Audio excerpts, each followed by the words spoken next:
good afternoon, good evening, good night, good day to you. That's depending where you are in the world. We're here live in London doing our nighttime devotion from the devotional Conflict and Courage. The title today, Satan's Stealthy Work.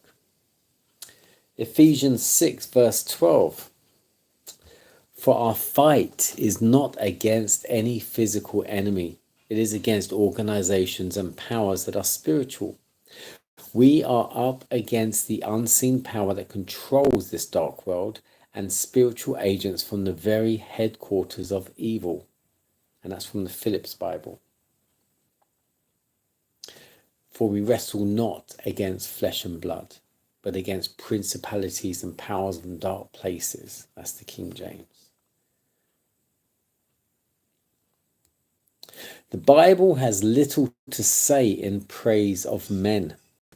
Little space is given to recounting the virtues of even the best men who have ever lived.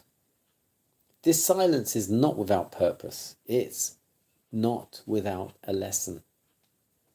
All the good qualities that men possess are the gift of God. Their good deeds are performed by the grace of God through Christ. Since they owe all to God, the glory of whatever they are or do belongs to him alone. They're not instruments, they are but instruments in his hands. More than this, as all the lessons of the Bible history teach, it is a perilous thing to praise or exalt men. For if one comes to lose sight of his entire dependence on God and to trust in his own strength, he is sure to fall. It is impossible for us in our own strength to maintain the conflict. And whatever diverts the mind from God, whatever leads to self-exaltation, to self-dependence, is surely preparing the way for our overthrow. The tenor of the Bible is to inculcate distrust of human power and to encourage trust in divine power. It was the spirit of self-confidence and self-exaltation that prepared the way for David's fall. Flattery and subtle allurements of power and luxury were not without effect upon him. Intercourse with surrounding nations also exerted an influence for evil.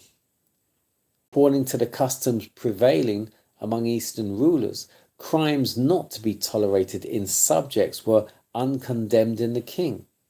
The monarch was not under obligation to exercise the same self-restraint as the subject. All this tended to lessen David's sense of the exceeding sinfulness of sin. And instead of relying in humility upon the power of Jehovah, he began to trust in his own wisdom and might.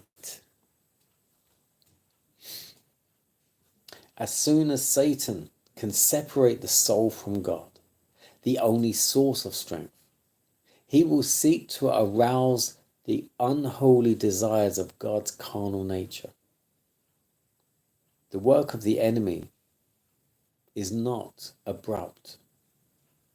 It is not at the outset sudden and startling. It is a secret undermining of the strongholds of principle.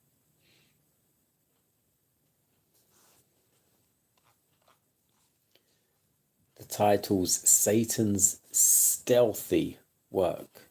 And what does stealth mean? Stealth means to work in the shadows or to work under the radar. To do things on the quiet or on the secret.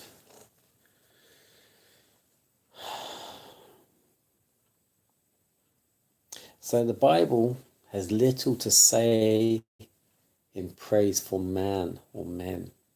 And that is because every time man relies on himself or relies on any other man, it always leads to some form of destruction, some sort of falling.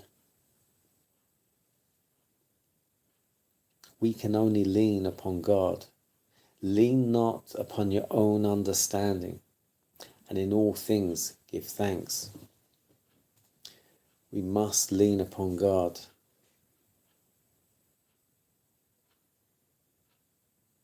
Always lean upon God. He's the only one that knows exactly where our decisions will lead.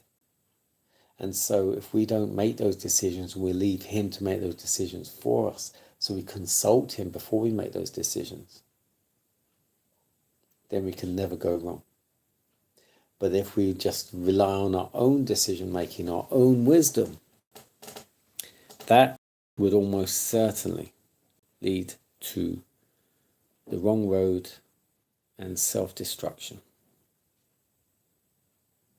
It is impossible for us in our own strength to maintain, and is a spiritual conflict. It is impossible for us in our own strength to maintain this spiritual conflict.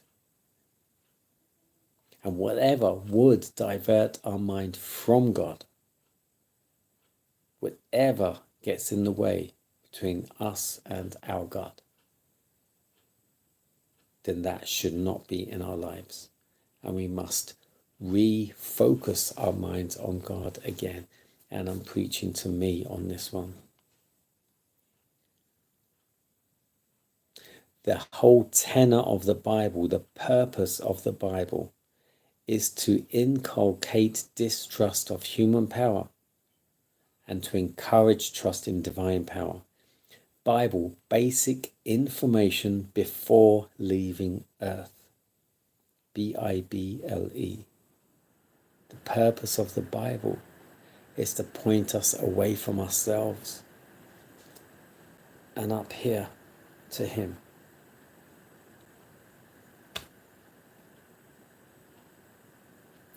Lean not on your own understanding,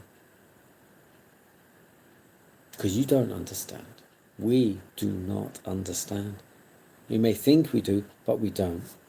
It goes way deeper, way, way, way deeper than we could ever imagine. God bless you.